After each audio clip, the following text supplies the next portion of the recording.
Tonight, it's a special Wednesday edition of our nation's sports show. Join us tonight as we bring to you our recaps for the first round of the NFL playoffs, Super WildCard weekend. The WildCard round lived up to its name. It was incredible, unbelievable, full of drama, excitement, game-changing momentum swing plays. It's win or go home. Who advanced to the divisional round and who got eliminated. It's showtime.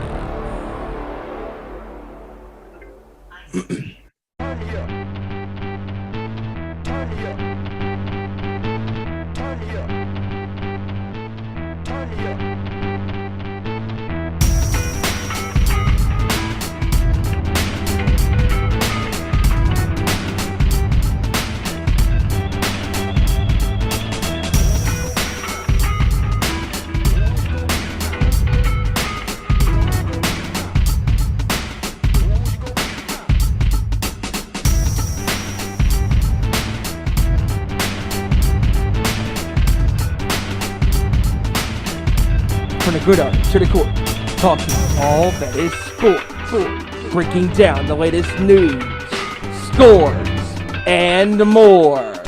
Welcome to our Nation Sports Show.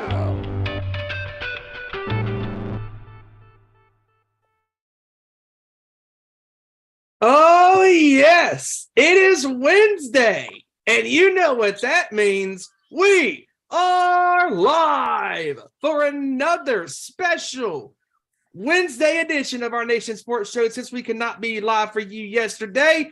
But anyways, we are here. We are live here on YouTube. What is going on, everybody? I'm your host this evening, Stephen Wyand, here in the big boy chair. And before I introduce my fine esteemed co-host this evening, we got to plug the social media platforms. First up on Twitter at @ON_sports show, Facebook.com/Nation Sports Show. It also live here on YouTube at YouTube.com/Our Nation Sports Show. And with that being said, also, don't forget to follow the Nation's Corner on Twitter at Nation's Corner. Everywhere else on YouTube, Instagram, Facebook, it is at the Nation's Corner. And with that being said, let's get this show underway. And joining me tonight, it is two of my closest brothers from another mother. And up first, he is a Washington Commanders football fan. And he is one of my favorite dudes on this planet. He is not Justin Timberlake, ladies. Anyways, he is Joey Thornton. What's going on, buddy? Hey, what's going on, everybody? Hope everybody's having an amazing Wednesday evening. Hope you guys have had a great start to the work week. And I know we got a lot of football to get to because of Super Wild Card weekend, but I just got one thing to say. Dallas fans, you better listen close. Y'all better go ahead and say your prayer because you're going to need them come Sunday night. Absolutely. And last but certainly not least, he is the leader of the Niner gang. And I'm a part of that Niner gang as well, because we're both San Francisco fans, and we will be watching Sunday to see if our Niners can absolutely take out them Cowboys, and we think they will. But anyways, he's been my brother, my friend for 19 glorious years. He's a wrestling fan. He's an Eminem fan, old school rap hip hop fan. He is my buddy, Kevin Roy. What's going on, man? What's going on, everybody? I hope everybody's having about as much of an ecstatic time as Cowboy fans were Monday night, because you would have swore they won the Super Bowl after that game. But I hope everybody's feeling the same kind of feeling right now. And, yep, you got it right. Old school hip-hop, and you know what? Just like the Wu-Tang Clan, the 49ers ain't nothing to fuck with. Exactly. So let's go. Boom! Up from the 36 chambers. Dude, a Wu-Tang Clan reference not even 2.5 minutes into the show. Let's go, man. And you said Cowboys gone Super Bowl? No, they're not going to the Super Bowl. Sorry, Dallas fans. You're going to lose to San Francisco. But anyways, let's go. And it was a absolutely crazy NFL packed weekend. They didn't call it Super Wild Card Weekend for a reason, folks, because Super Wild Card Weekend it was. And 3 out of these 5 games, three out of the 5. Hey, that's not bad. 3 out of 5. 3 out of the 5 games were close. And honestly, we have to start with this one.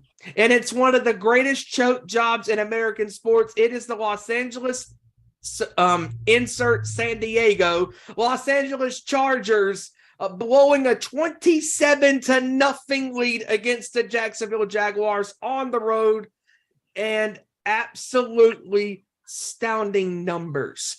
Jacksonville was -5 in the turnover department, and they still came back and won the game. Trevor Lawrence threw 4 ugly interceptions in that first half, and it was just amazingly bad how he was playing at an awful rate. And I get it, the jitters, were out and stuff, and he was, nervous and, hadn't played in the playoff game. I get that. It happens to the best of us, and once he settled in, like they were slowly chipping away. And I had a feeling, I was like, okay, if they score at least 2 touchdowns, it can get kind of scary, and it did, and it got more than scary because the Chargers absolutely charged it up in many ways that we didn't think was possible.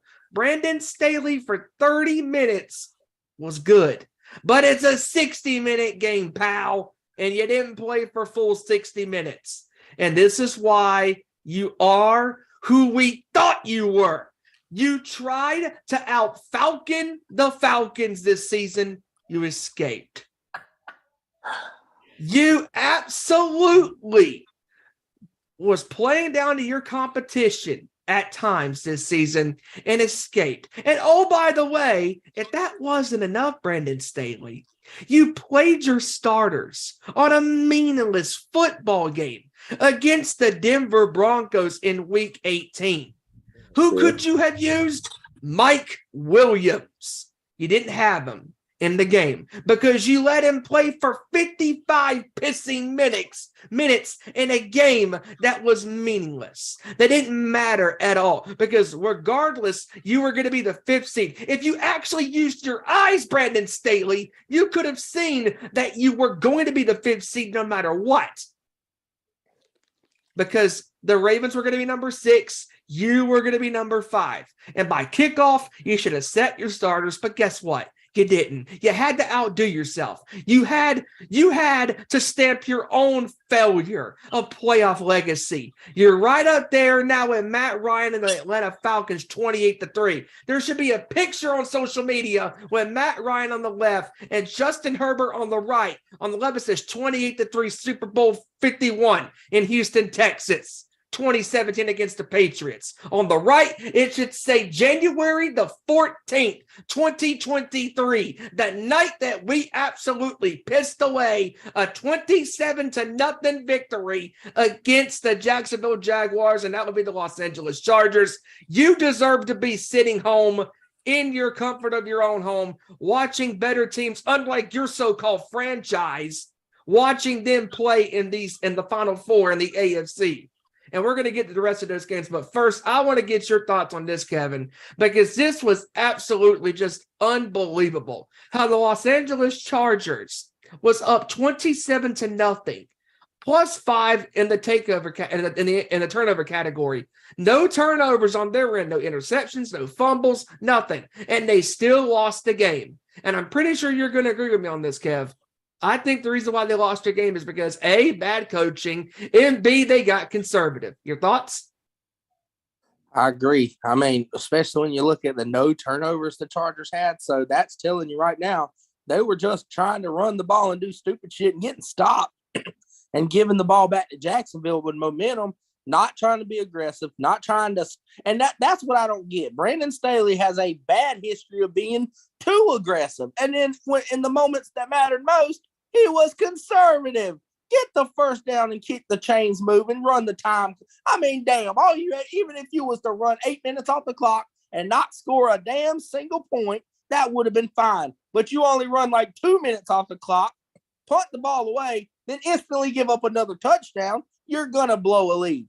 And if I'm that organization, I'm firing Brandon Staley. I'm firing the GM. I'm firing the defensive coordinator. I'm firing the damn water boy, for Christ's sake. Like, someone's got to be held accountable for this shit.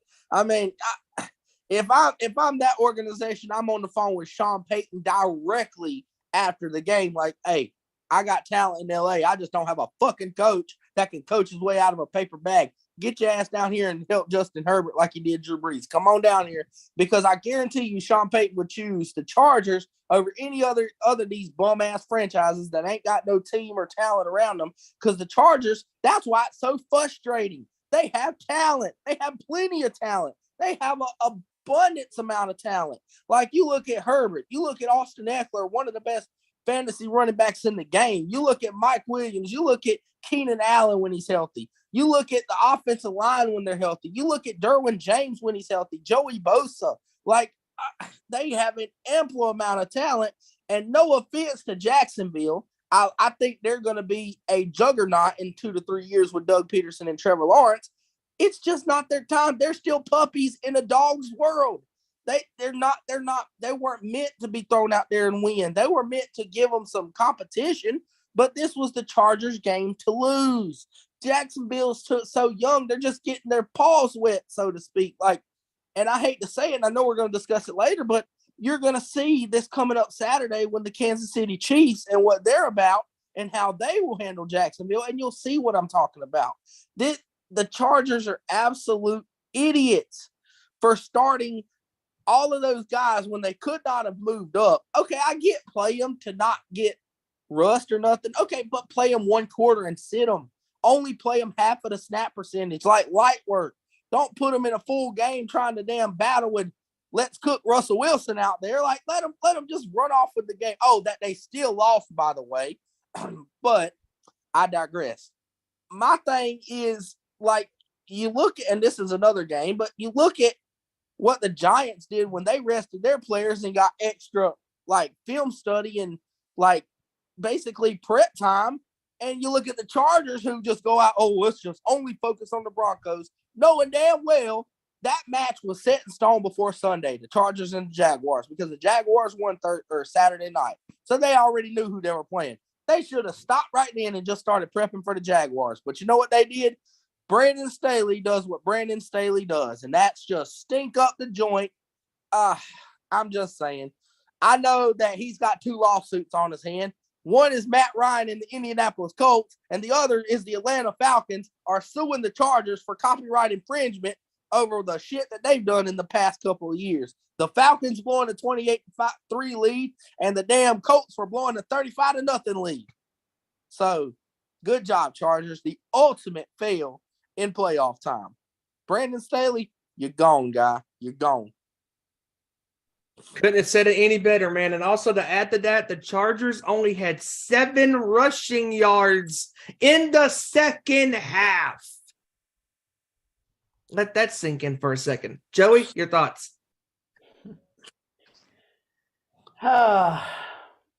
Once again, the Chargers have proven to be one of the biggest choke jobs in the history of NFL professional football. Like Kevin said, you have a team that has oodles of talent. As a matter of fact, it's boiling over with talent, because you got a hotshot young quarterback in Justin Herbert, one of the best running backs in the league in one of the best running backs in the league in Andre Eckler. 2 of the best wide receivers in the game in Mike Williams and Keenan Allen. And a defense that is led by Joey Bosa, who is who's undoubtedly the leader of that Chargers defense. But yet, I mean, listen here, if there's one thing that these NFL coaches need to instill in all of their players right before the season starts, it's the fact that football is a 60-minute game. Not a 15-minute game, not a 25-minute game, 30-minute game, 40-minute game, 45-minute game, 50-minute game, whatever. That is what they need to instill in these players from the very beginning, from the very first time they step onto the field to prepare for next season. NFL is a 60-minute game. 60 minutes. That is one thing that these players fail to realize. It's the fact that, oh, we're up 21-0, or we're up 27-0, 24-0. We ain't got to do nothing. We can just sit back, lay back, kick some sand, play in the ocean, do whatever the heck we want to do, because they ain't going to catch us. Wake up and smell the coffee, idiots. It doesn't matter if you're down by 10. It don't matter if you're down by 17. It don't matter if you're down by 20, 24, 31 points, whatever. I mean, there is always a slim chance that opponent can catch a hot streak and catch you and possibly eventually pass you. Yep. Until all of a sudden you're looking up at the scoreboard and saying, oh my gosh, did we really just choke? Did we really just give up this game? We were up by 17 points. We were up by 20 points. Did we really just give up this game? Yeah, you did. You know why? Because your whole team fell asleep on the field. And that is not something that you do when it comes to playing a high-stakes football game like this. Yes, it may have only been the wild card, but in case these players haven't noticed, football is not like basketball or baseball with these 3, 5, 7-game series. Football is one and done. So if you suck for a game, or if you give up so many points, or if your team falls asleep with a huge lead and they eventually pass you and you lose the game, that's it. You're done. Right. Football is a one and done sport. Yep. I mean, you lose one game, you're done. This ain't the NBA. This ain't MLB. This ain't the NHL. This is win or go home. Exactly. This is win or go home. Like you just said, Stephen. That is one thing that these players fail to realize. But you know what? My kudos goes out to Coach Doug Peterson, because he has taken a young man like Trevor Lawrence, who, Trevor Lawrence had a really rough first half against the Chargers, throwing those 4 interceptions until he happened to catch fire in the second half. But Doug Peterson, after Lawrence threw his 4th interception, he took the man to the side and said, hey, you know what? It's okay. I mean, you're having a rough start so far. I've been there before with other quarterbacks. You're going to find your stride. And he did. You're going to get back in the game, and you're going to help us win this game. And that's exactly what he did. And that is why I like coaches like Doug Peterson. Yes, he gets mad, but at the same time, he is an understanding coach who knows how to comfort his players, who knows how to be a true locker room leader. Yep. And Trevor Lawrence, he was an absolute star at Clemson because he had a great coach like Dabo Swinney helping him out. And now that he's in the pros and he has this amazing coach like Doug Peterson to help him out, I mean, Trevor Lawrence is on his way up. I mean, it may take him another year to scratch the surface, but with Doug Peterson at the helm, Lawrence will get there. He will get there. I think we all should have cut Trevor Lawrence a break last year, because I mean, he had Urban fucking Meyer as his coach. This guy was out there with no damn coach essentially playing football, while guys like Trey Lance and Zach Wilson and all them guys had Kyle Shanahan and the head coach and the culture they're building in New York. Now that's the difference. Like, Urban Meyer cared more about getting drunk and having ladies dance on his lap than coaching a football team. Yep. I'm just glad that Philadelphia is winning with Nick Sirianni, because if they weren't and they seen what Doug Peterson's doing with Jacksonville, boy, the city of Philly would be fired up right now. You better believe they would. Absolutely. He took Nick Foles and won a Super Bowl against the GOAT, for crying out loud. You can't Exactly. And he out-coached Belichick in the Super Bowl. He outgunned him. He outplayed him. It's inevitable. And Doug Peterson even took the bum that is named Carson Wentz and turned him into a half decent quarterback to begin with. Yep. Then he gets hurt. But then when Wentz left, he started sucking because he does not have that playmaking ability anymore, because he doesn't have a coach who fully believes in him. Because Scott Turner, before he got fired by the Commanders, several months ago, whenever the Commanders were talking about pulling the trade for Carson Wentz, even Scott Turner himself was saying, you know what, I'm not sure about this, because Carson Wentz is not really a good quarterback. But Ron Rivera was like, you know what, we'll still give him a chance. Yep. And Scott Turner eventually got behind Carson Wentz, and look what happened. Yep. Now Carson Wentz is going to be on his way out of D.C., and Scott Turner's out of a job. Yep. So there you go. Self-explanatory right there. Yep. But yeah, this is Jacksonville is on they're honestly they're ahead of schedule. They shouldn't be where they are, but this is why we love the NFL. No. Because the NFL is unpredictable. It's like in March Madness in college basketball. It's like in baseball. You never know what's going to happen in MLB. In all three of those sports, you never know what Cinderella team's going to show up. And honestly, this is where their season is going to end, and that's against Kansas City. And a great come from behind win by the Jaguars against the Chargers.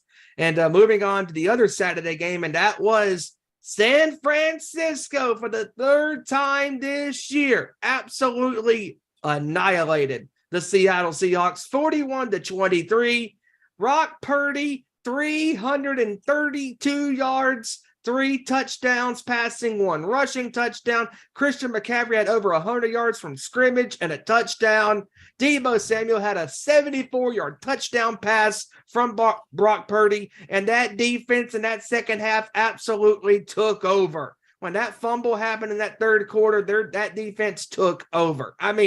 Seattle had San Francisco on the ropes in the first half. They were up 17-16, but then midway through that third quarter, it like an RKO, diamond cutter, whatever you want to say in wrestling, out of nowhere, man, the San Francisco defense absolutely took over because of that critical fumble in San Francisco territory, and they never looked back the rest of the way, going away winning 41-23 against Seattle, 3-0 this year against the Seahawks. They move on to host the host in the division around this Sunday. And Kevin, since you are the leader of the Niner gang, give me your thoughts on this great victory. 11 consecutive victories for San Francisco. Well, I got to first give my kudos and my hat off to Pete Carroll and the job that he did with this bad Seattle team. With all due respect, that was a lot to do with coaching. And you talk about, like we just said, Doug Peterson coaching Trevor Lawrence off. What a job Pete Carroll has resignated Geno Smith's career. Actually, is a Pro Bowl player this year because of Pete Carroll. And all I got to say is, what a draft class Seattle has had. They've got arguably Defensive Player of the Year, Rookie of the Year in Tariq Woolen. Yep. They got a finalist for Offensive Rookie of the Year in Kenneth Walker. Still have DK Metcalf. Got 2 very solid.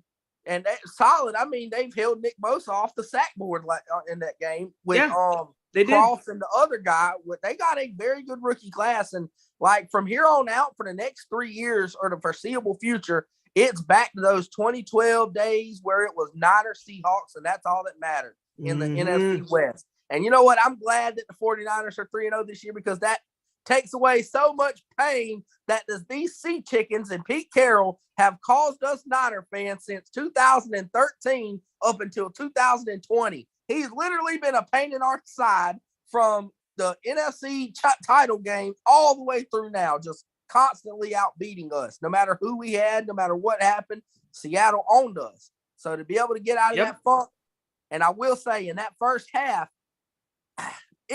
you got to understand, yeah, there was nerves from Brock Purdy's first start, but here's the key. It was pouring down rain in the first quarter, so some of those overthrows and the ball came out wrong. It was wet.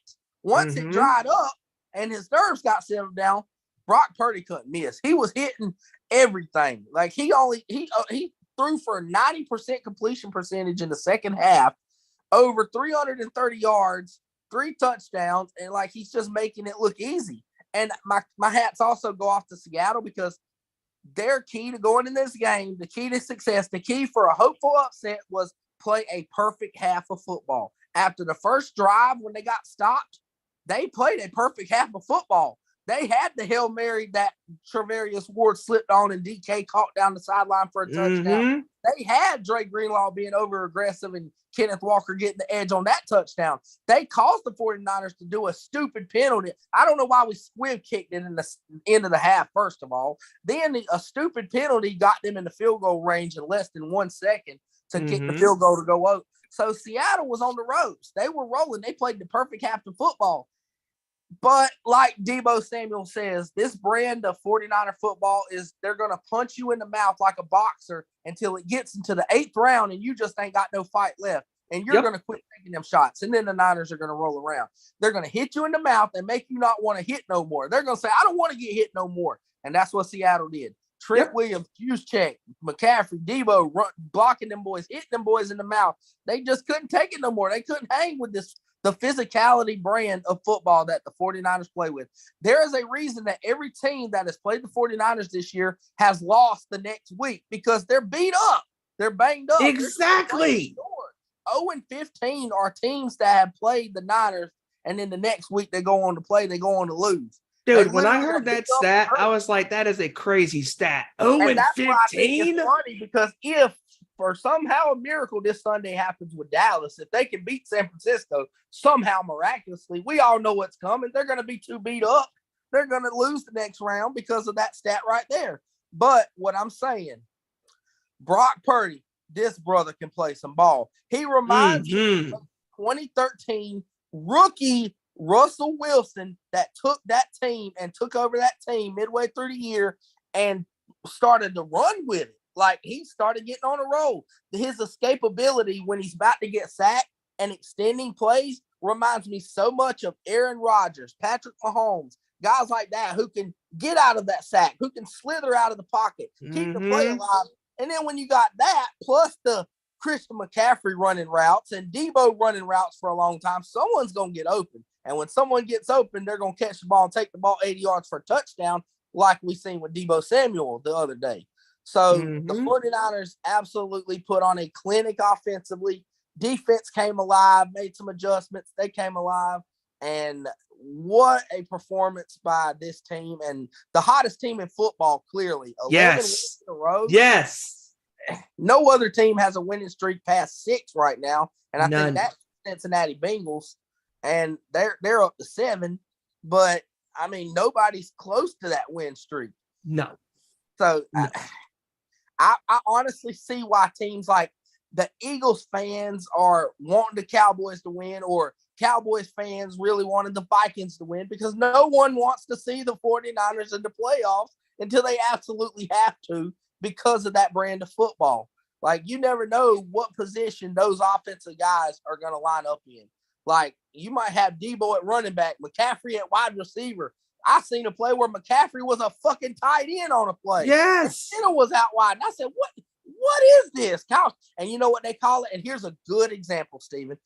They remind me so much of the 2017 Golden State Warriors because it's positionless basketball. It's positionless football. You can have Draymond play point guard like in the NFL terms. You can have Deebo at tailback. You can have McCaffrey out wide. Like, and even if one of them struggles and you stop one, you can't stop them all. You might. And then don't forget about George Kittle. Kittle. You gonna have Kittle wide open, who is being Brock Purdy's favorite middle of the field target. So you can stop McCaffrey, but what's going to happen is Kittle's going to be somewhere leaning wide open. Then Ayuk's been a go-to guy. Deebo, like Juszczyk, all those guys. Then you got arguably the best play caller in football in Kyle Shanahan, who to me deserves some Coach of the Year votes because he finished one game under the Eagles for the best record in the conference with a third-string quarterback. Yep. Tell me, come on now. Yep. He deserves a nod for Coach of the Year, I believe, in my opinion. Yep. Joey? I've seen the San Francisco team perform all season long, and honestly, there's not much I can say other than the fact that they have an elite quarterback who is really playing some excellent football. You got literally the best running back in the league as long as he can stay healthy, and Christian McCaffrey. You got a hell of a decent backup in Elijah Mitchell who can get some carries here and there. And not to mention all the receivers that you have to throw to. I mean, come on. George Kittle over the middle. Brandon Ayuk in the slot. Deebo Samuel who can go just about anywhere. And you got a defense. Oh, gosh, that defense. Fred Warner, Nick Bosa, Hufanga, Dre Greenlaw, so many other big names that are just, I mean, it almost makes me want to cry because there's nobody that can match up to this San Francisco 49er team because Kyle Shanahan is a man who knows what team chemistry is all about. And that is what he is instilling in these players. Team chemistry. And that right there will get you far. It no matter if you're in the wild card, first round, semifinals, conference championship, Super Bowl, wherever, it is going to get you so far ahead than where you should be at any given point. And, I mean, this 49er team is absolutely amazing. And, I mean, an 11-game win streak, you cannot ask for nothing better than that. Yep. You cannot ask for anything better. So, Dallas, Giants, Eagles, y'all may all be from the NFC East, but at the end of the day, it's the 49ers that rule that NFC. Hands down. You got a good point, Joey, when you said about Dre Greenlaw. He was snubbed out of a damn Pro Bowl vote, too, by the way. Oh, hell yeah. So that brings me to my other reference. I guess we could call that one Forgot About Dre. Yes. For crying out loud. Like, this man was playing with his head on fire this year, and they just completely didn't even vote him. Like, that reminded me of last year where Nick Bosa didn't even finish in the top 3 of Defensive Player of the Year, and he just came back pissed off more than ever. But you're right. Like, we talk about what was the problem in 2019. Why couldn't the 49ers keep up with the Chiefs? Offense. You know what Kyle Shanahan did? Fast forward 3 years later. Offense. They made one of the biggest mid-season transactions in franchise and NFL history by acquiring Christian McCaffrey. So now you get that. Now, with Brock Purdy's emergence, if he can stay, I'm assuming, to how the level of play he's been, this team can score with the Kansas City Chiefs now. Yes. Heck yeah, they can. Hell yeah, they can. Score with anybody you want because they're going to find Kittle. They're going to run the ball. They're going to find Deebo. They're going to, okay, if the Chiefs going to put up 40, the Niners might put up 41. That's what I'm saying. They put up 41 the other day like it wasn't nothing. Oh, and by the way, here's a good stat. Since Brock Purdy has started, they have put up over 35 points 4 times. They've only did that once in Jimmy Garoppolo's tenure, and that was in New Orleans in 2019. If y'all remember that. That is what I'm saying. There's a stat for you. I'm just saying that speaks to the offense that Kyle Shanahan runs. It's a better quarterback for that system. And now they got one, and they got an offense that can score with the best of them. That spells trouble for the rest of the league. Yes, and I totally agree with that. And moving on to Sunday's schedule, up first at Orchard Park in New York and Buffalo. The Buffalo Bills taking on the Miami Dolphins. And let's be honest, fellas, I think we can all agree with this because I was texting you guys during this game, and I told you, Kev, I told you, Joey, dude, Buffalo is getting all of the breaks in the world during this game because during this game, Miami had them on the ropes. I mean, Buffalo or Josh Allen with an ugly interception, 2 picks in the first half that led to field goals. And then in the third quarter, In the third quarter, their first play from scrimmage, a fumble return for a touchdown by Miami, and Miami suddenly had the lead. And then Buffalo, listen, they had the scratch and claw, and Josh Allen made some great plays because Josh Allen is who he is. He had that incredible pass to Gabriel Davis for the touchdown, 23 yards. And, Josh Allen did make some miraculous plays, but Josh Allen scares me because this is as great as Josh Allen is, he's careless with the ball. And Josh Allen is a great quarterback, but this is mistakes that Mahomes very rarely makes.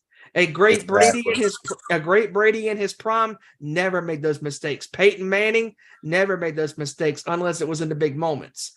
But great quarterbacks always persevered. Josh Allen is great, but can he persevere in the biggest times right now? Because this game spoke to me a lot of ways about Buffalo. Even though Buffalo got the victory 34-31 against a struggling Miami team. Because if Tua Tagovailoa was in the lineup, Tua is leading them possibly to a victory. And Kev, you hit the nail on the head with that one because if Tagovailoa was in the lineup, Tua is putting up probably 2 more touchdowns on Buffalo and possibly knocking them out of the postseason. Because during that regular season matchup against Miami in the snow in Buffalo, it was a close game. Tua had them the lead in the fourth quarter, but Josh Allen made the plays when it mattered the most. And come this past Sunday against Miami, Skylar Thompson at times could have won the game for Miami because he had a wide open Tyreek Hill on the sideline. He didn't see him. And he throws that pass. It's a touchdown. Miami takes the lead. And Buffalo is, going, oh shit, we got a game. We got to fight for this win. And Buffalo, give them credit. They got the victory. But dude, I was not impressed. Not impressed with their defense, not impressed with their offense because they were getting breaks left and right. Fumbles that could have happened. One more interception could have happened. Defensive breakdowns at times. Buffalo got lucky. And if they make it past Cincinnati, they cannot afford to play like this against Kansas City. Yeah, you're right, Steven. I'm just like Skylar Thompson. He wasn't trash, but he made some stupid decisions. Stupid. Third and long when they should just punt it and play defense because their defense is rolling. He was playing like how people would expect Brock Purdy to play a 7th round pick because they both went in the 7th round. That is what a 7th round pick plays like. So no knock on Skylar Thompson, but I mean, come on, dude. Like if Tua wouldn't have made that throw, Tua would have just ran the ball, kicked the ball, made the Buffalo Bills earn it, and possibly force another turnover. But the biggest thing was, again, the breaks. The first quarter, Skylar Thompson threw a good ball, hits Jalen Waddle running down the sideline right in the hands, and he drops it. That's a walk-in touchdown. Tyreek Hill, a post route, dropped it. Touchdown. Like the Buffalo Bills got really lucky that for some reason Tyreek Hill and Jalen Waddle had fucking stone hands and couldn't catch a cold in the first 2 quarters. Because if not, they would have been down. And I'm like, you know what? Buffalo's got to fix this problem because this is what I mean. We've seen it last year when they lost to the Jaguars. It's the consistency. You don't see the Chiefs coming out playing once every 2 or 3 games like trash. They might play one game all year like, half asleep and not paying attention. Right. But you won't see them playing every other game. Buffalo, it seems like one game they put up 40 points and dominate. Josh Allen throws for 400 and runs for 100. Then the next game, he's only thrown for 120 and 2 touchdowns, but 3 interceptions. And you're like, what? They got to fix this, dude. They're going to be going against another kind of concerning team too in the Bengals, but they got to fix it before Sunday. They got to fix it. I mean, they got to, because I promise you, no matter how much Cincinnati's struggling, Joe Shiesty is not going to come out there and play like Skylar Thompson. No. Oh, hell no. No. Not as much as they struggle. I know they struggle and they got their issues on the offensive line currently, and they're moving the ball, play calling, but he ain't gonna play like Skylar Thompson. He's gonna play lights out. I promise. Right. Joey? You know, I was watching a little bit of this game back on Sunday whenever I was at my nephew's party, and from what I could see, Josh Allen and that Bills offense and defense, like you said, Steven, they got so lucky that they were able to walk out of that win. Walk out of Orchard Park with that win. I mean, I know Buffalo is playing with a heavy heart because of DeMar Hamlin, and praise the Lord, he's doing so much better now. Yes. Amen to that. Yes. Yes, I mean, I know they're playing with a heavy heart, but at the same time, you don't need to be taking opponents lightly. I mean, what is the one thing that we have said about NFL football games? Is that anybody can be beat at any given time. It doesn't matter how good you are. It doesn't matter how bad you are. I mean, we can have, and I'm just throwing this out there, we can have the Bears. Shout out to Ezra, who's working tonight. But yeah, we can have the Bears go in against and I'm just throwing this out to the 49ers. And obviously it's never going to happen, obviously, or at least not for a while. But we can have Chicago go out there and play the game of their lives, and they completely shot the 49ers by like 1 or 2 scores. It can happen. Because they already did. Yeah, I mean, it can happen. It can happen at any given time, and that is why it doesn't matter if you're a 6-point underdog, a 10-point underdog, or a 13. It doesn't matter. Any team can be beaten. Any team can be beaten at any given time, and Buffalo was just lucky in this case because if Skylar Thompson wouldn't have been the quarterback, Tua or possibly even Teddy Bridgewater could have possibly stepped in and got a Miami to an unbelievable upset win. Yes. So Buffalo, they really need to get their act together if they're going to advance farther in the playoffs because, I mean, we all have Buffalo going to the Super Bowl this year, but until they can get their act together, they ain't going to be making it past – shoot, they probably won't even make it past Cincinnati this weekend if they don't straighten up. Yeah. Exactly. And again, Buffalo got lucky. They got all the breaks, in the world, and they got past Miami that they're going to win against Cincinnati. They got to clean it up. And moving on to the NFC portion of Sunday's schedule in Minnesota at US Bank Stadium, it was the Minnesota Vikings taking on the New York Football Giants. And I think I could speak for us all in this game. This game went exactly how we thought it was going to go because the ebb and the flow was going the Giants' way because the Giants' defense and offense absolutely came to play, especially Daniel Jones and Barkley. I mean, they came to play on that offensive side of the ball. That doesn't say enough of that 28-yard touchdown by Barkley and that and that first quarter said it all. And then that defense, they set the tone. Kirk Cousins, Kirk, you know what? I can't hate on Captain Kirk. Kirk had a good game. But what really sucked with him was that defense. That defense could not get nothing going. They were getting barbecued like left and right. Like they could not cover nobody. They couldn't do nothing to save their lives. And this loss was not on Kirk Cousins. He did not throw a single interception. Did not throw a pick.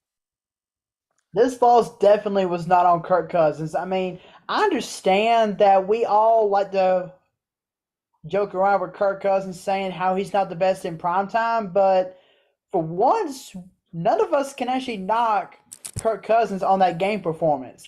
That is on defense and defensive play calling and coaching, like you said, Steven. I mean, how many times have we said that Minnesota is the luckiest 8-win, 9-win, 10-win, 11-team, 12-win, 13-win team? How many times have we said that? All season long. Exactly. Because that Vikings defense has so many holes in it. So many holes. I mean, the only reason that they have been able to win the games that they have is because of that offense with Kirk Cousins, Justin Jefferson, Adam Thielen, Dalvin Cook, Alexander Madison whenever Cook hasn't been on the field. I mean, there's your answer right there. I mean, and not to mention Irv Smith and that other tight end who I can't think of his name right now, but Hawkinson. thank you, Hawkinson. Yeah, Minnesota's offense is the only reason they have won these games that they have because you put an average offense out there along with that piss poor defense that Minnesota has against this same schedule that they had. Minnesota wouldn't even be sniffing the playoffs right now. They'd be sitting at, they would be sitting at home with like 4-13, 5-12, maybe 6-11, maybe 7-10 record. Yep.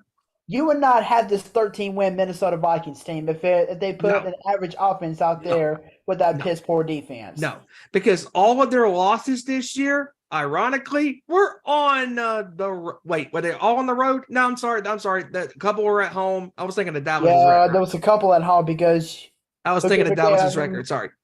No, but the Vikings lost twice. They lost at home to the Cowboys 41-3. They lost to Green Bay on the road 41-17. I mean, two of those losses were so bad that the Dallas loss at home.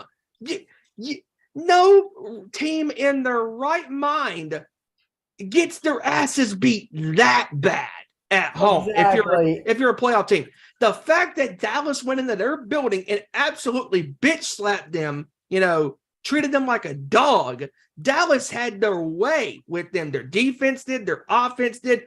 The running game got their game going in that game, and it proved right there, that moment, that night, we all knew, and we said it on this show, we could not take the Vikings seriously. And why?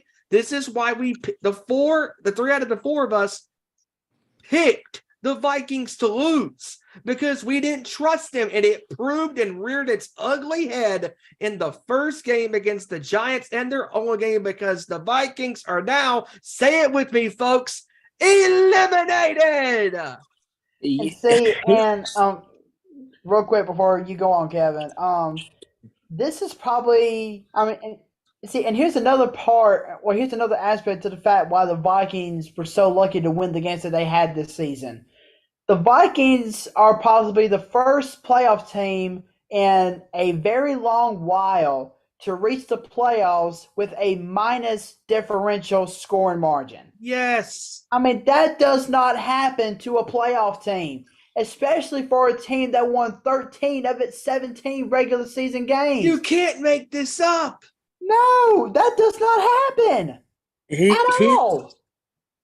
Here's my problem with this Vikings team. Like you said, the point differential, what that tells me is when they win close games because of their offense, because their defense obviously ain't keeping them in the game, like that high-scoring Buffalo Bills game. And then when they lose, they get the shit beat out of them because, again, the defense can't keep their offense in it. So when their offense is slightly struggling or not having a great day, your defense is still giving up points. Other teams in NFL, that when their offense are struggling, their defense will keep them in it. The Philadelphia Eagles, the 49ers, the Kansas City Chiefs, the Cincinnati Bengals, Sunday night, cough, cough. The defense keeps them alive and keeps them in the game while the offense is trying to work the kinks out. Not this Vikings team. If Kirk Cousins was to struggle in the slightest, this is a blowout. But first things first, I want to give my hats off and my kudos to Brian DeBall, who's done an absolute hell of a job in New York turning this franchise around, because let's be honest, just like the Seattle Seahawks, we all thought and knew this was a rebuilding Giants team. They don't have the talent like Seattle.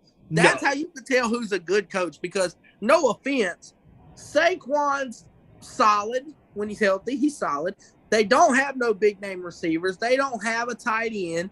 Daniel Jones is a game manager at best, and that's what makes it even more laughable, because the Vikings go out and just make Daniel Jones look like he's Aaron Rodgers, throwing for over 300 yards. And I'm like, are you kidding me? like Daniel Jones is a 200-yard a game passer, which is good.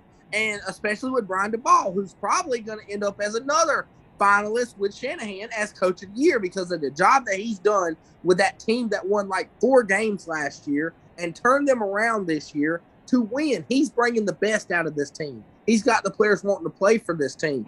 So shout out to him. But the Vikings, I mean, come on, man. This is not the Niners offense. This is not Jalen Hurts. This is not the Chiefs. This is not the Bills. This is not the Bengals or even the Cowboys, for crying out loud. And that's saying something. Dimes throw the ball all over the field anytime he wanted. I mean, this defense is absolute trash. And it has been all year because, like I said, they have never won in blowout fashion. They've always won by 1 point, by 1 score margins. That's why I knew they were frauds when they said, oh, well, they've got 1 possession wins, like 1 score wins. I said, that's not sustainable. That's just luck. Nope. They're lucky. I said, that is not sustainable. I mean, just like I said last year with the Lions, with all them 1-score losses, I said, luck's going to swing and they're going to get them wins. The same with the Vikings. The opposite end, though, luck's going to swing and they're going to start losing. And yes, it did. They go out there and choke. And you know what? Like I said, everybody's hating on Kirk again. And I'm like, man, I've hated on Kirk. He's done some shit like against the Cowboys. You're like, what the fuck, Kirk? But yeah. In this last part of this game, really what irks my nerves, because if someone who's played the game understands that play calling by Kevin O'Connell in the end of the game was absolute dumb. Horrible. Pressure. Fucking horrible. You know Kirk Cousins needs to get the ball out. So what do you call? You want to call a bunch of street routes and a 3-yard out route. You should have said, no, we're going to call this. Have Hawkinson run 8 and out, get to the sticks, and let Kirk Cousins let the ball go. Kirk made the right football play. If not, he was going to take a damn sack. Which one would you rather do? I mean, Jesus Christ, that's just bad play calling and poor game management by the coach. So I don't blame Kirk whatsoever for this loss. This is because of their trash-ass defense that was like 30th in the league and their poor coaching in game situations, in 2-minute situations. It's just dumb, man. Exactly. Couldn't have said it better any myself, boys. And moving on to the nightcapper, and boy, oh boy, Lord have mercy, what a nightcapper it was. In the jungle, baby! Cincinnati, Ohio. It was the Bengals and the Baltimore Ravens in one of the craziest games that you will never see again. And when you thought you've seen it all, it happened. And this game was just crazy. The ebb and the flow of this game, you would have thought on paper that the Cincinnati Bengals were going to run over Baltimore because of the quarterback problems of Lamar Jackson being out since week 13, and Tyler Huntley and Anthony Brown coming back and forth, with each other, and John Harbaugh, having to cycle between both of those QBs. And also the defense was not playing at a high level. The offense wasn't playing great. Mark Andrews still was putting up okay numbers, but wasn't great, but everybody was wondering, okay, when's Lamar coming back? When's he coming back? He didn't come back. We thought he was going to come back, during the postseason, but that didn't happen. And they went with Huntley. And I mean, with the exception of that first interception, Tyler Huntley had a pretty damn good game, and he played pretty well. He threw a couple of touchdowns, and and he was running the ball good, and the defense was actually making some plays and keeping him in the game. Hey, what do you know? Defense keeps you in the game. Imagine that, and back and forth this game was going, Burrow was making some plays. Jamar Chase had 9 catches for 84 yards and a touchdown in this game. And even though he had 9 grabs, give credit to Baltimore, because Baltimore's defense was not letting him go over 100 yards. And their defense, again, theme here in the game, folks, kept them in the game. And it was back and forth, during the first half into the third quarter. And then that's when the craziness started to kick in. I mean, the Bengals had the lead, and then the Ravens out of nowhere come back and tie the game on a 41-yard touchdown pass from Huntley to Robinson to tie the game up. and then the Bengals punt the ball 3 and out, and then the Ravens get the ball into the fourth quarter. We go, and then that's when the craziness completely happens. Baltimore is driving on this next drive. Huntley gets the ball down towards the 10-yard line, and then he gets stopped, and then next go ahead to the 2-yard line. Then all of a sudden he chose up the ball, and Sam Hubbard's running the other way, 98 yards. Yep, and then that's when the game changed right there, because a couple of runs here by Huntley and to the running back, getting him down to the goal line on 3rd and goal from the 2. He for some reason was trying to stretch the ball, fumbles the ball, thanks to Logan Wilson. Wilson pops the ball out, pops up in the air. Sam Hubbard, the big man from Ohio, grabs the ball, scoops, and scores 98 yards into the end zone, and the jungle went absolutely insane in the midbrain. And they took the lead 24-17, and that was the big play of the game. And boy, oh boy. Man, that play changed the whole game. But again, I'm concerned about the Bengals team as much as I was the Bills. Like, I mean, come on now. The Ravens were without their basically only superstar on the whole team with Lamar Jackson. And you can make the argument, if Lamar Jackson plays, they win that game. They're running the read option at the goal line and J.K. Dobbins even said it. If you give me the ball at the goal line, I'm going to punch it in. They would have scored. If Baltimore would have scored, they would have won that game 24-17, the opposite score. Because Cincinnati was not moving the ball at all, hardly. That's a 14-point swing. Exactly. So and J.K. Dobbins was pissed after the game. He said, "Look, man, he was. I got to run that ball. Hand me the ball." Exactly. Like he said too. He said we would have won that game with Lamar Jackson. The more concerning news I got from this game was their most reliable offensive lineman that the Bengals have, because they've had their issues all year. Jonah Williams is now out for 2 to 4 weeks with a dislocated knee. They're all pro left tackle. They're only reliable offensive lineman. Now that concerns me going against like this Bills defensive line coming up and possibly longer down the line. That really concerns me because it's not good for Burrow's protection. Let's just say that. Absolutely. And, as this game continued to move on, before I get to you, Joey, I mean, again, the Bengals could not put away Baltimore. Baltimore continued to have chances in this game, and they got the ball back with under 3 minutes left to go in the game, and they got the ball into Cincinnati territory at around the 20. They moved it initially to the 15, but a holding penalty moved it back to the 25, and that right there spelled trouble for the Ravens offense. And three incomplete passes here. It's 4th and 20, and man, if you thought that fumble return by Sam Hubbard was insane, the fact that Baltimore almost scored on a deflection catch, and I'm trying to think of the receiver's name. It was James. What is his last name? I cannot think of his last name. But anyways, the receiver. He touched it right before he touched it. The ground. He had it.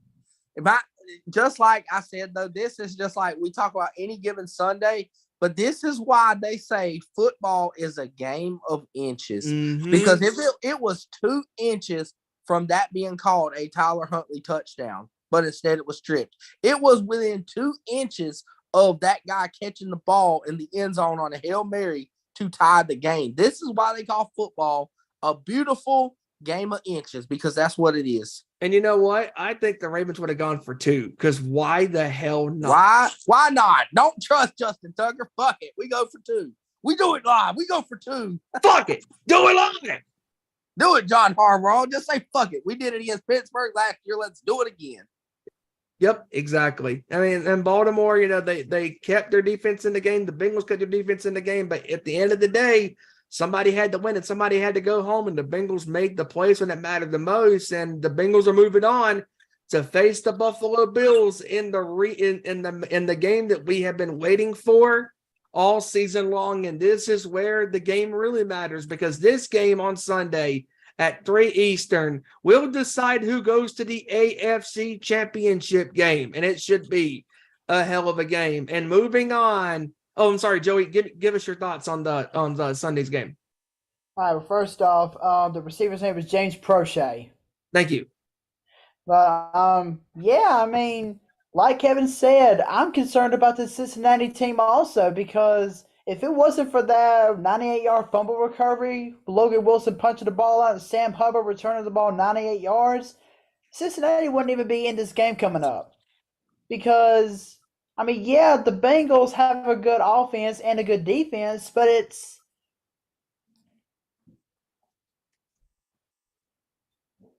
what's the word I'm looking for? Oh yeah, consistency. Yep. You don't see a consistent effort from both the offense and the defense. 1 week it's the offense, 1 week it's the defense, 2 weeks it's the offense, 2 weeks it's the defense. I mean, come on.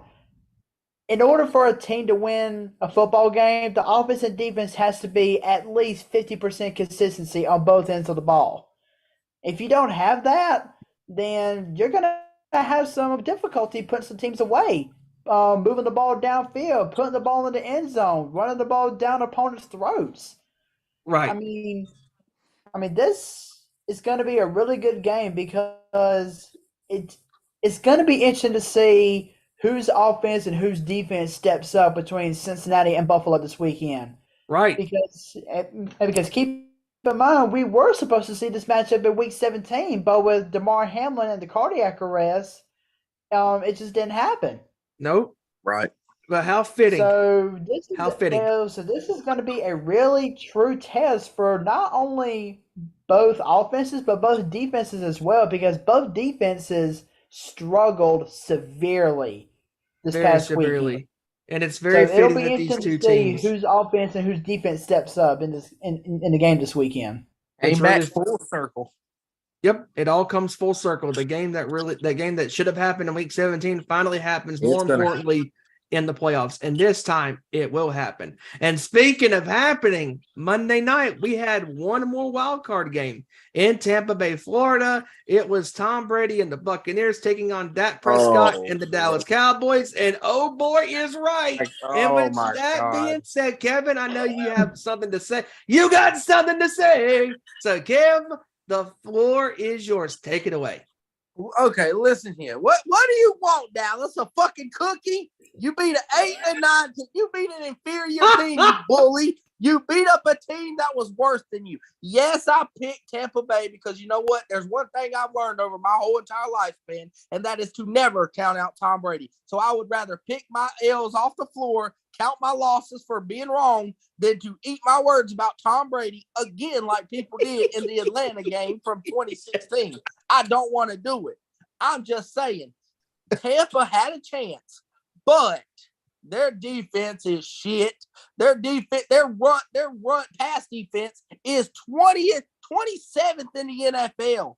And Dak Prescott throwing the ball all over him, and Dallas fans are wanting, Dak is him. Dak is a star. Dak is back to being Dak. I said, no, the fuck he's not. He's playing one of the worst pass defenses in the league. They're all old. They're all retired. Like, they're all about one page from hitting retirement. I guarantee at least 8 defensive players have their AARP cards and their retirement plans ready because they're old. And then you look at Tom Brady, the offensive line can't block, never could all year. This is a true example of they are who we thought they were, and they are 8-9 for a reason because this team sucks. I mean, I don't know why Cowboy fans are cheering. I mean, listen here. The 49ers, let's just go back a couple games ago. We had them down 35-0. So it was inevitable that when they played a decent team, they're going to get their ass whooped. So, yes, good job, Cowboys. The only thing we can say positive about the Dallas Cowboys is they didn't self-implode like they have been known to do in the past. So, what do you want, a cookie? Now you got a date with a physical 49ers team in Santa Clara, California, and Levi Stadium this coming up Sunday. So, congratulations, Dallas. Get your asses ready and get ready to get whooped because this ain't Tampa Bay. I promise you that. You're not playing an inferior team, buddy. If anything, you're going to be playing a superior team because Tampa Bay, I mean, good God, they made Tom Brady look bad. Him and Mike Evans weren't on the same page. Nope. And here's my problem. Tampa Bay, here you need to fire Todd Bowles. Byron Leftwich obviously got fired, which he deserved. Mm-hmm. Tom Brady, as a 45-year-old geezer, he threw the ball 66 times in that game. Here's 35. Real quick. If you study the analytics, the Cowboys have the 26th worst run defense in football, and you run Leonard Fournette, who's supposedly a star, 9 rushes in this game against one of the worst rushing defenses in football. The Cowboys couldn't stop a damn turtle from they couldn't even stop a damn turtle from running the football, and you don't run the football? I mean, come on, dude. And the Bucs defense, they couldn't even stop a turtle from crossing the goal line. They just let Dallas do what the hell they want. So Dallas, enjoy this win. Run your mouth all you want. I don't care. We get to hear another week about where them boys and how about them Cowboys and yada yada yada. But you know what? The sand glass is running out, buddy. The time's coming up, and you better enjoy it while you last, because you got the easiest game out of Wild Card weekend. Let's be honest. Tampa might be, and no, not might. Let me rephrase that. Tampa is worse than Seattle. Tampa is worse than Minnesota. Tampa is worse than anybody that has played this in Miami. Tampa was the worst team that made the NFL playoffs in 2023. Let's be honest. They are the worst. So good job, Dallas. You drew the lucky straw. But you know what? I promise you, Cowboy fans that say you wanted the Niners, don't lie to yourself. I know you Cowboy fans were low-key rooting for the Minnesota Vikings to win, so you could have got the Eagles in the next round, and the 49ers would have had the Vikings. You don't want the 49ers. You be honest with yourself and tell it like it is. You'd rather have the Philadelphia Eagles. Don't lie. Don't lie. Because I already know the answer to that. And that's just that. Man, I don't even know how to follow that.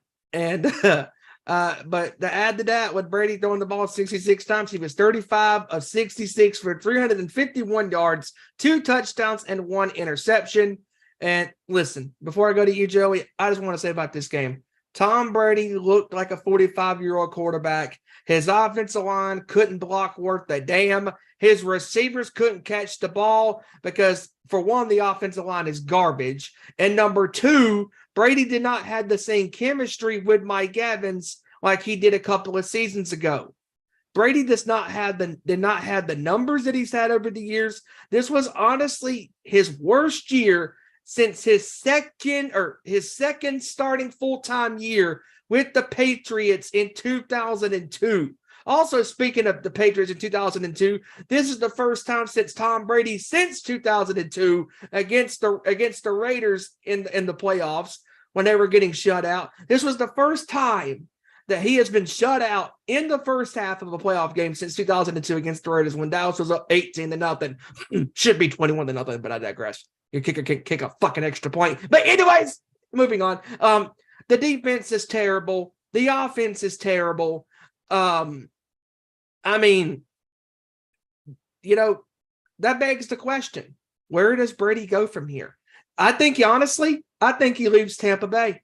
He leaves the Bucs, and I think his ego is going to get in the way, and he's going to play another year. But it's going to be with a different team. Who's it going to be? Hell, the Raiders? The freaking Panthers? Who's it going to be?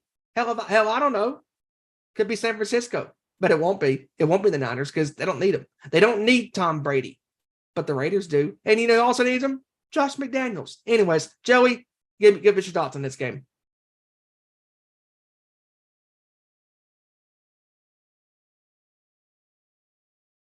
Is Joey there?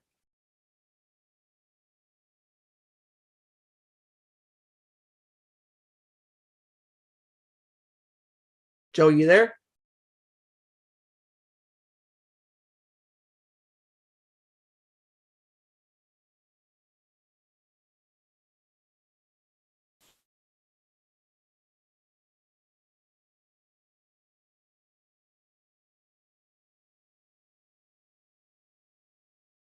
But yeah, this was a loss by Brady that was pretty bad. I mean, the offense couldn't get nothing going.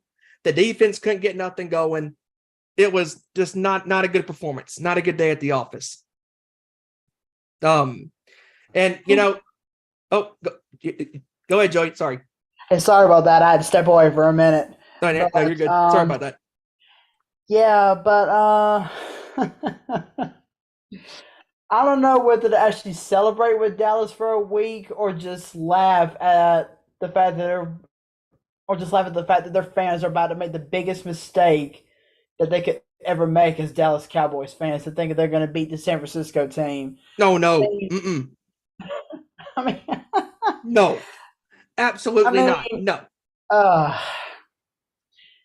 See, Dallas fans, I mean, I see stuff on Facebook all the time saying, name the worst fan base in the NFL. Name the most toxic fan base in the NFL. And every time I see that, I don't even have to think for a second.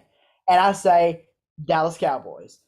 Because that fan base is one of the most toxic and worst fan bases I have ever seen in professional football. I mean, I look on Facebook after Dallas wins the game, and all these fans are hyping them up, saying, "Oh, this is our year. We're going to the Super Bowl. We going far in the playoffs. We got the best team out there in the world right now." But then, if Dallas loses, you're out of there. Crickets. Because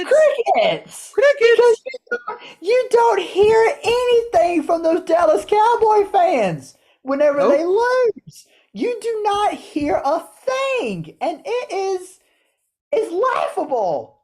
It really is. It is laughable because they just cannot admit the fact that they lose a game fair and square. They cannot admit that, and that is why they are the worst fan base, not just in the NFL, but in college, middle school, high school, heck, even elementary school, if there was a football league for elementary school. This Dallas Cowboy fan base is the worst I have ever seen in my entire history of watching NFL football. And it is... And...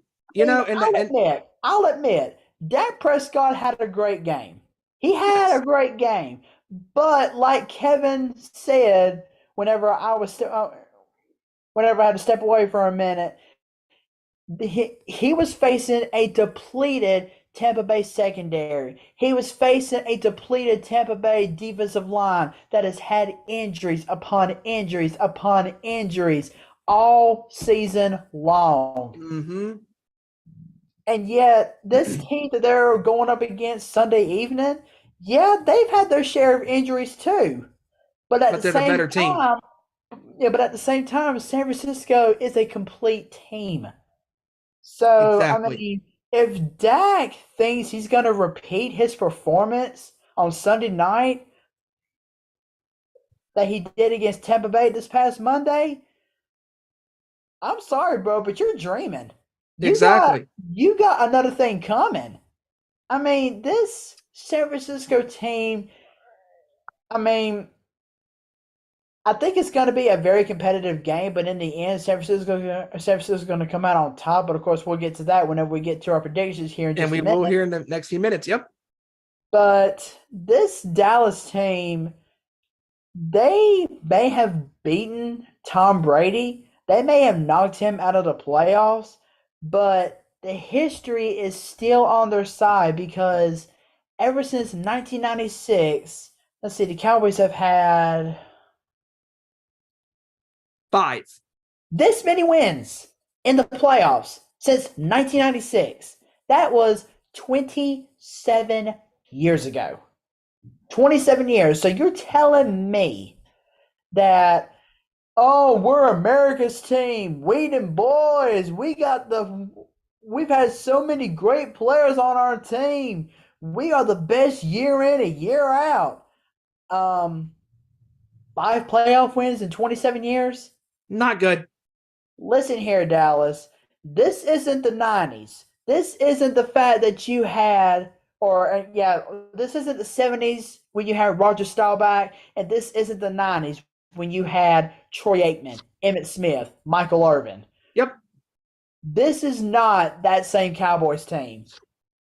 So until you Dallas fans can actually accept the fact that y'all can actually lose a game fair and square, I don't want to hear crap coming from y'all's mouth.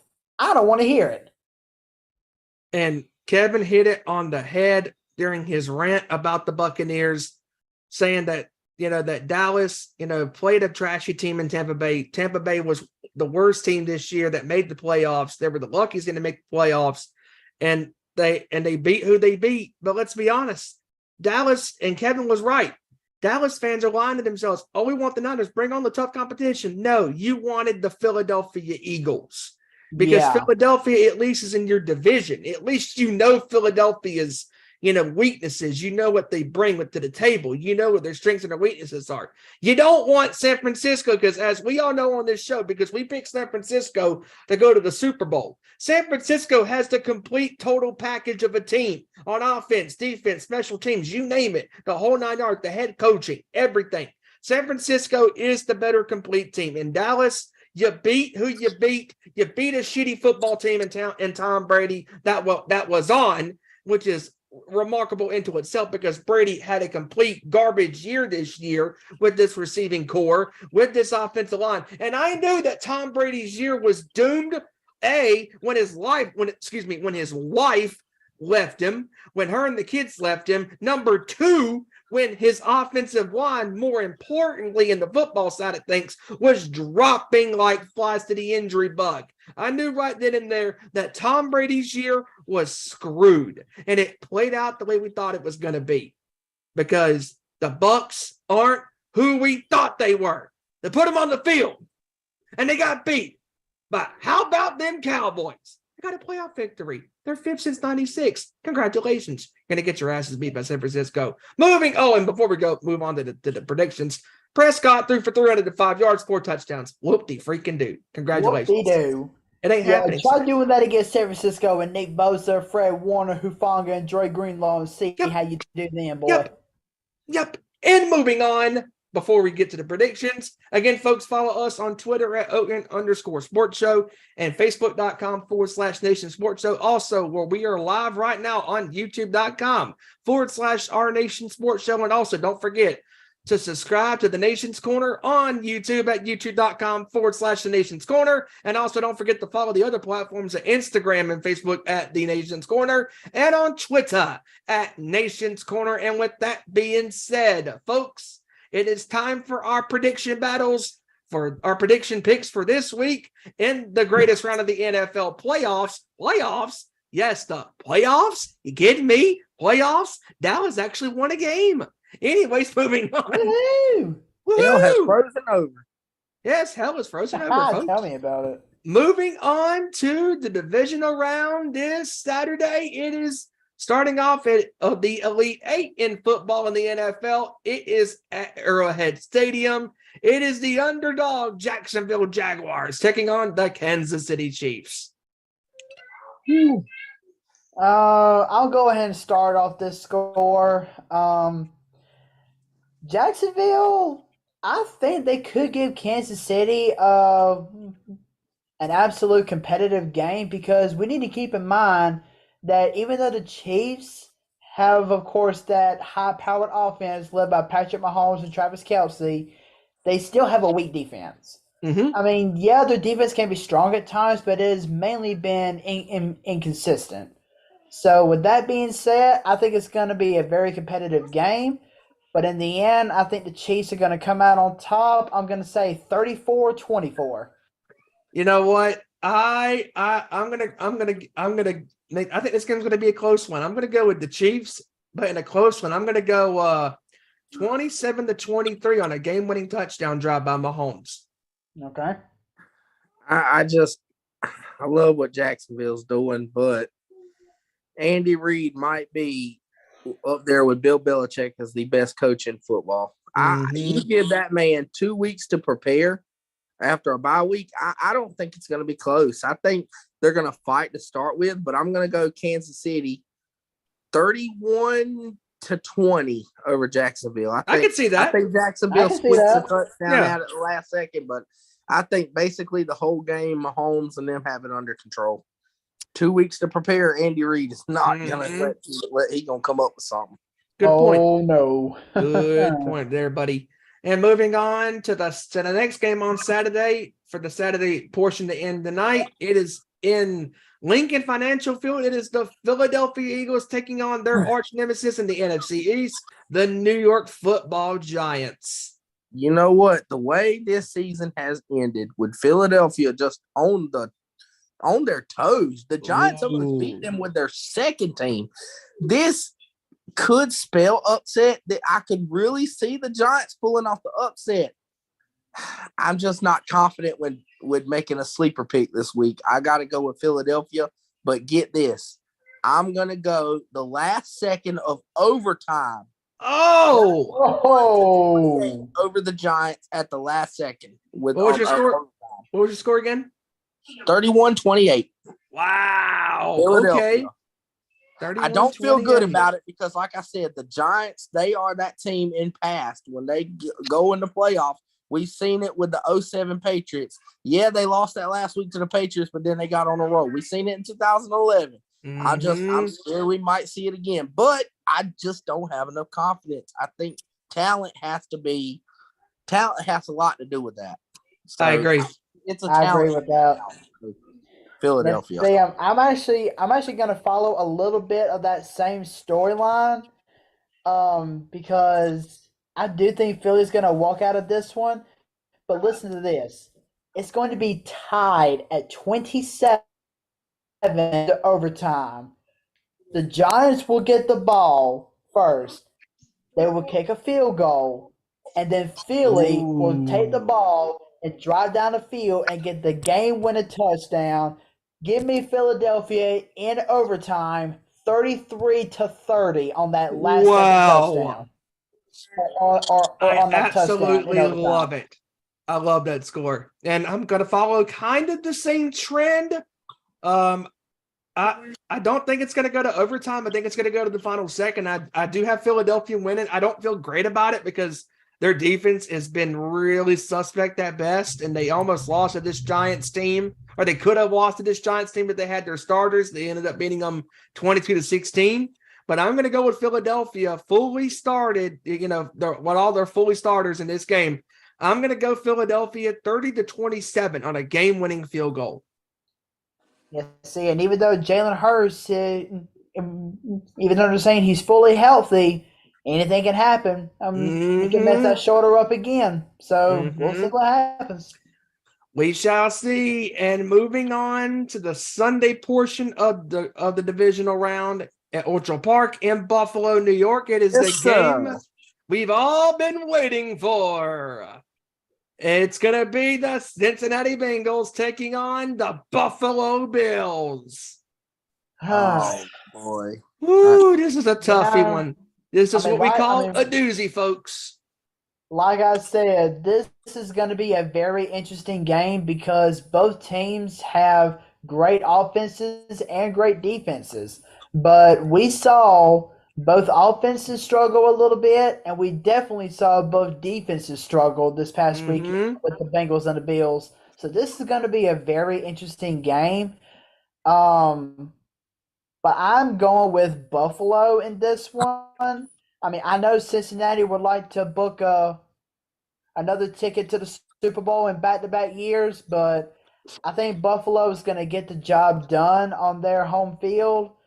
So give me Buffalo in this one. I'm going to go 30-20. I'm going to go with Buffalo in this one. I think it's going to be a close one. I think both offenses are going to show up and show out. I'm going to go with the Buffalo Bills to win in a close one against the Bengals at the gun, but it's not going to be a field goal. It's going to be a game-winning touchdown drive by Josh Allen and the Buffalo Bills, and I'm calling it right now. Touchdown game-winning pass to Gabriel Davis from 30 yards. calling it right now. Nice. Josh Allen is going to throw a game-winning touchdown pass to Gabriel Davis from 30 yards out to win the game for Buffalo 34-30. You know what?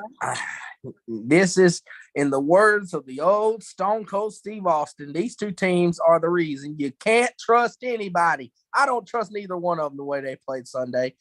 I'm going to honestly go with the X factor here.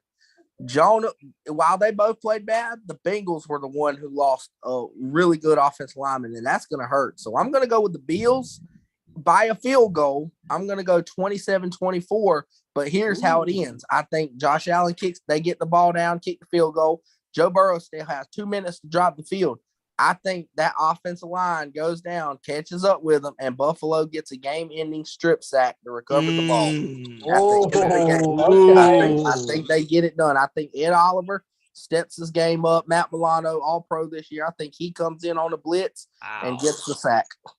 That could happen. And now it's the game we have all been waiting for. How about them Cowboys? Because the Cowboys, for once in their life, actually won a playoff game last week against Tom Brady and the Buccaneers. Their 5th victory since 1996 when they won Super Bowl 30. And with that being said, it is the Dallas, America's team, Cowboys, supposedly, taking on the red-hot San Francisco 49ers in Santa Clara, California. At SoFi Stadium, home of the Niners. So with that being said, Dallas, Dak, or should I say Dick?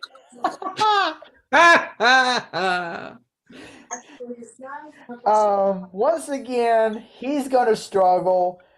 We're going to have some times in which CD Lamb won't be able to CD ball. The greatest line by Kevin of all time. That defense is going to tear apart that offensive line and make Dak Prescott seem like an absolute bum. The 49ers are going to walk away with this one hands down. Give me the Niners in this one. I'll be nice to Dallas and I'll give them 2 scores, but it ain't going to mean much. 31-14 San Fran. I'm gonna go kind of a similar score. I think San Francisco's defense is going to make the right plays when it matters the most, and they're going to pull away and beat the Cowboys 30.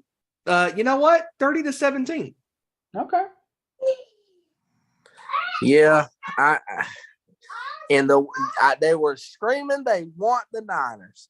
Well, I can hear George Kittle now channeling his inner Rock. You want it? Just bring it. And I think that's what's going to happen. They're going to come their candy asses into the Levi Stadium and leave with an ass whooping because here's an interesting stat I found the other day I want to read. The last 6 divisional games, the Niners are 6-0. The Dallas Cowboys in their last 6 divisional games, 0-6. I think that trend continues as long as the Niners don't beat themselves up. And that's the only way the Cowboys have a shot to me is the Niners beat themselves by their defense not playing the passing lanes correctly or their offense turning the ball over some uncharacteristically. But I think the Niners win this one outright. And I think it looks uglier than what it is, but I think it's going to end up being 31-17. But I think for the most part, it's 31-10, and the Cowboys get a touchdown in garbage time. So with that being said, my favorite saying of this week is CD Lamb, can of spam, Summer Slam, or Monster Jam. Don't matter. Niners by 10. And technically, it'll be more than 10. But you know what? It's going to be pretty damn ugly. I think Nick Bosa didn't have a sack last week against Seattle. I think he's hungry. You know you got to feed the bear. When the bear don't eat, the bear gets angry. When the bear gets angry, he eats. And I think that's what's going to happen. The bear's going to eat. And I think Nick Bosa, the same thing. And here's another thing I want to mention too. This ain't the Tampa Bay Buccaneers. Kyle Shanahan will exploit your weakness, and that's what's going to happen. Dallas is a bad run defense, so I predict a lot of Elijah Mitchell, Christian McCaffrey, Deebo Samuel, and hell, even Jordan Mason running the ball. They're going to run the rock down their throats and make them play defense. So, Yep. I think the Niners are going to exploit that run defense big time this week. Purdy might not have his 300-yard game like usual because of that right there. They're going to exploit that weakness. Yeah. You know what? We'll see how this goes this week. See how this goes. Absolutely. And I just got one thing to ask to all them Dallas fans. I wonder how, actually not really one thing to say or ask, but one thing to say. I wonder how them Dallas Cowboy fans are feeling after their win over Tampa Bay Monday night. Oh, wait, it doesn't matter how they're feeling because they're going to get their butt smacked. Yep. Rock reference. Do you like losing? Are you from Texas? Why don't you lose your ass back to Texas? Because you're going to pack your bags in Santa Clara, California at Levi Stadium, and you're going to lose to the Cowboys. You're going to lose to the Niners. Yep, them jabronis are going to lose. Yep. And those are our predictions for the divisional round, and we shall see who moves on to Championship Sunday next week. My God. But before we move on, want to note, if the Bills and the Chiefs are both victorious, the AFC Championship game will be in the city that has the greatest choke job in sports history, Atlanta. Mercedes-Benz Stadium. Mercedes-Benz Stadium. You know what I just thought about, guys? I want to mention this, and I think it's sickening to my stomach even thinking about this. I cracked a joke on here the other day. I said, man, they should have the neutral site at Dallas at AT&T Stadium. They're not used to playing football in the end of January. But there is one scenario where the Dallas Cowboys will get a home game in the playoffs this year for the conference championship. And that is if they can beat the Niners and the Giants upset the Eagles. The Giants will have to travel to Dallas. That's a great point. Oh, my God. So you mean to tell me for the first time in about 400 years, the Cowboys are actually going to play a playoff at AT&T Stadium? Get out of here, man. Oh my God. And here's another interesting fact, though. On Championship Sunday, I know we're not there yet, but the NFC will host the early game and the AFC will be the nightcap. 3:30 for the NFC and 6:30 for the AFC. There you go. All right. We had that. We had that set in stone, ready to go. And we shall see what happens. What will happen this weekend? We'll talk about it next Tuesday when we are back on our normal scheduled time on our normal day. And once again, we are doing the show again here today on a Wednesday for y'all. And I do want to talk about real quick that after the Chargers game collapsing against the Jaguars, they have fired their offensive coordinator and their quarterbacks coach. They should have also fired their head coach, but I digress. Not a surprise. Yeah. And also, news came down today that Matt Canada could possibly be returning to the Pittsburgh Steelers. Why? Oh, because that's why. Well, the Bucs also fired Byron Leftwich, their offensive coordinator, obvious reasons. Obviously, because they suck. You don't run the fucking ball on the worst damn defense and the worst run defense in football. You deserve to get your ass fired. Mm-hmm. And Joe Lombardi lost his job as offensive coordinator for the Chargers. Yep, he did. Yes, he did. And bunch of coaching interviews this week as well. I mean, that's right. Dorsey from Buffalo. Sean Payton's meeting with all these teams. Man, everybody wants Sean Payton. Everybody. I like Sean Payton, but all them teams that want him, they ain't gonna do no good because they all stink. Now, if the Chargers, like I said, if the Chargers would want him, that is a match made in heaven for a coach. The Texans are not. The Panthers are not. No. The Texans would suck with him. The Panthers would absolutely suck with them. Oh, yeah. But no, seriously, on a serious note, I did want one more point. I just realized this. I got one more point about the Cowboys. When I talk about when Dak plays the defense, he gets scared. He gets shaky feet and he stinks. And I'll go back to my example. And Washington has an elite defense. They have a top 6 to 7 defense in football. Obviously, hands down, no doubt. So Dak come in there and got bitched around by that defense, and I expect the same for San Francisco. Even if they got somehow escaped, if they played Philly again, the same shit would happen. If they played the Buffalo Bills, the same shit would happen. Oh, Absolutely, it would happen. And we shall see what happens again this week with these divisional playoff games. And and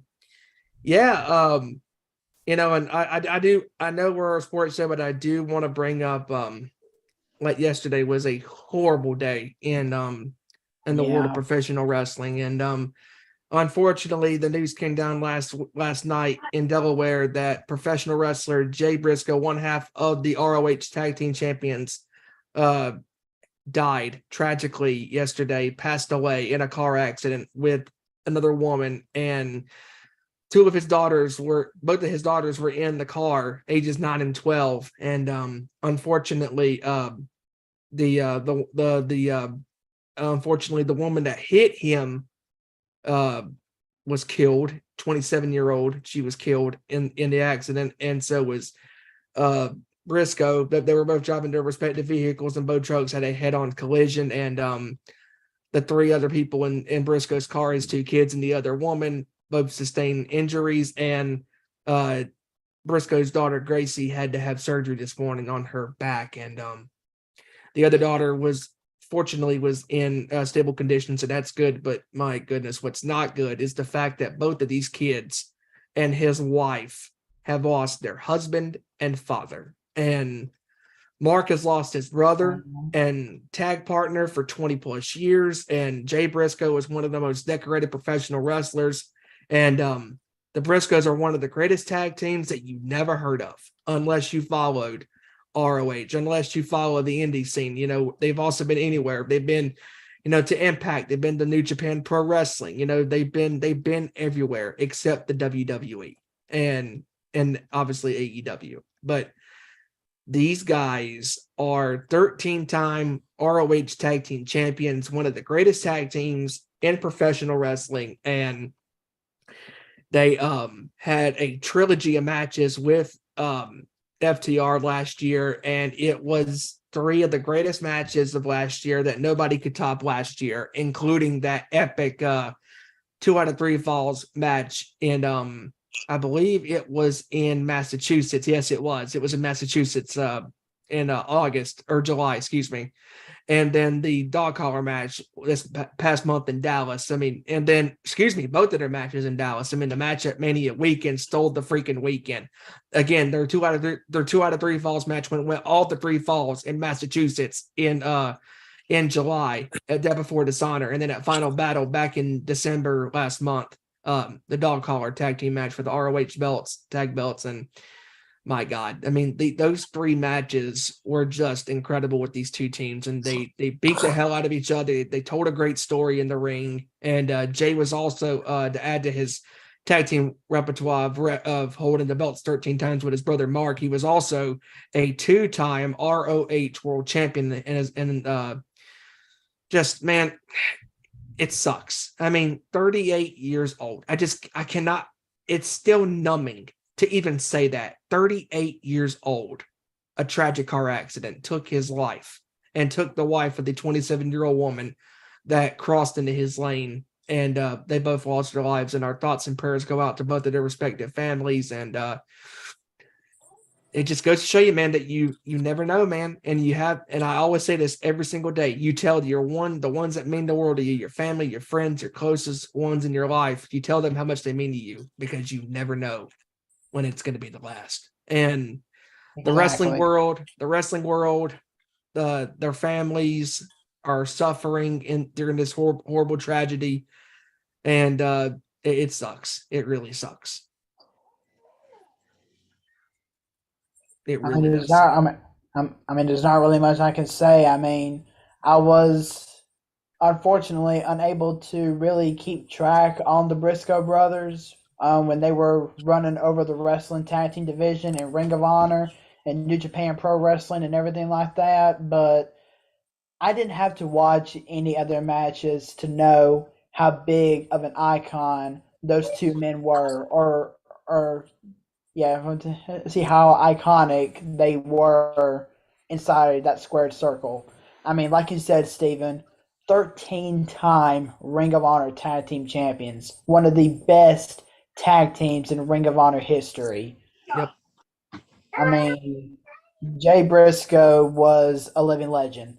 I mean, he may have only been 38 years old, but he broke into the wrestling business in 2002 along with his brother.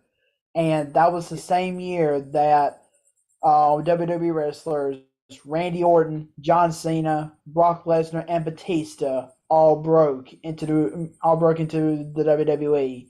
Yep. And just the fact that Jay Briscoe touched so many lives. He was a great brother. He was a great father, a great husband. Just the fact that he was always there whenever people needed him. Mm-hmm. And now to be tragically pulled away from this earth in a tragic car accident, it's just absolutely disheartening.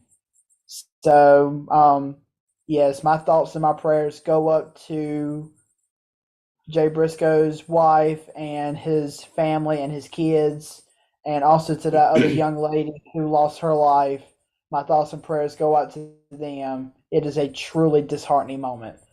Very, very disheartening. And all of us here on the sports show and the Nation's Corner, we our condolences, our thoughts, and our prayers go out to the respective families involved in this horrible tragedy. And I'm pretty sure this Saturday on the Nation's Corner, I'm pretty sure that they're all going to be talking about Jay Briscoe and the legacy that he left in that ring. You know, no matter where he went, GCW with his brother, in Japan and Impact, and no matter where they went, they always gave it their all, entertaining the fans in all of their matches and busting their asses and giving us matches and memories that will live on in our hearts forever. And again, rest in peace to Jay Briscoe. Absolutely. And it looked like we had a special guest that appeared for just a few seconds, didn't we? Yep, she's the demon herself. There she is, little August. What's up, girl? Yep. Go Niners. Sorry, they go Niners. Tell who you football. They go Niners.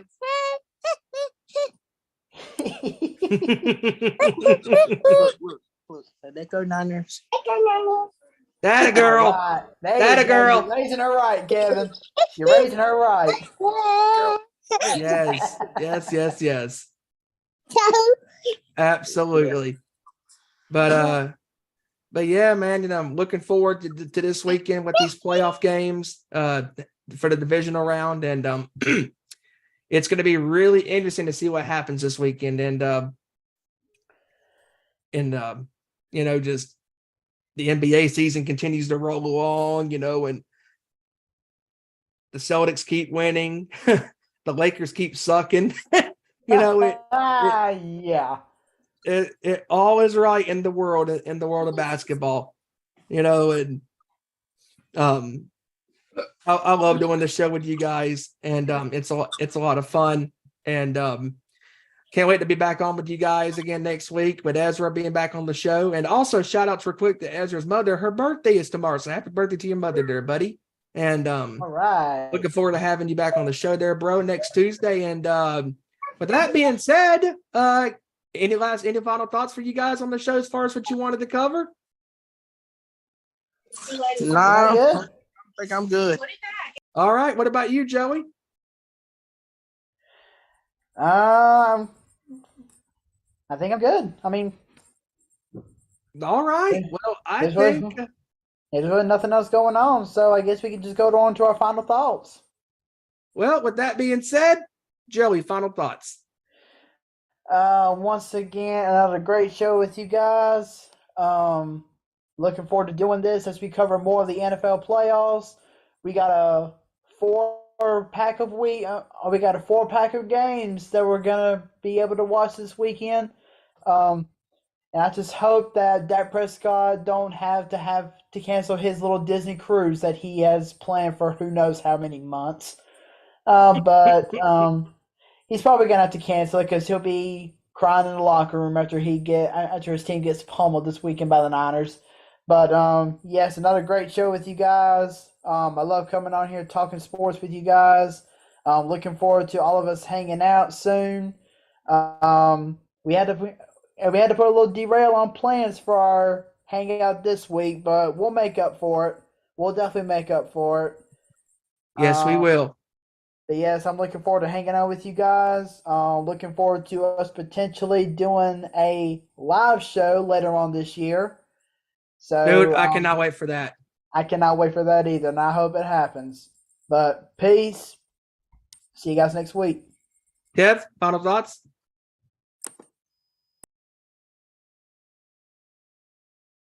All right. And with that being said, it's been an awesome show with you guys, talking about the world of the NFL and all of the crazy things that's going on, and the news came out this week that some coordinators were fired, and we shall see what happens this weekend in the divisional round.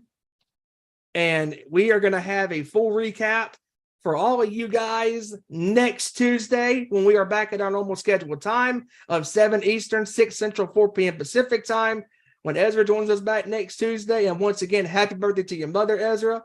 Hope you had a great birthday dinner with her yesterday, taking her out, enjoying quality time with your mother. And looking forward to have you back on the show there, buddy. And with that being said, once again, folks, before we wrap up this bad boy, don't forget to follow us on Twitter at ON_sports show, Facebook.com/Nation Sports Show. And also don't forget to subscribe on YouTube.com/Our Nation Sports Show. Also, don't forget to follow the Nation's Corner on Twitter at Nation's Corner. Everywhere else on YouTube, Instagram, Facebook, it is at The Nation's Corner.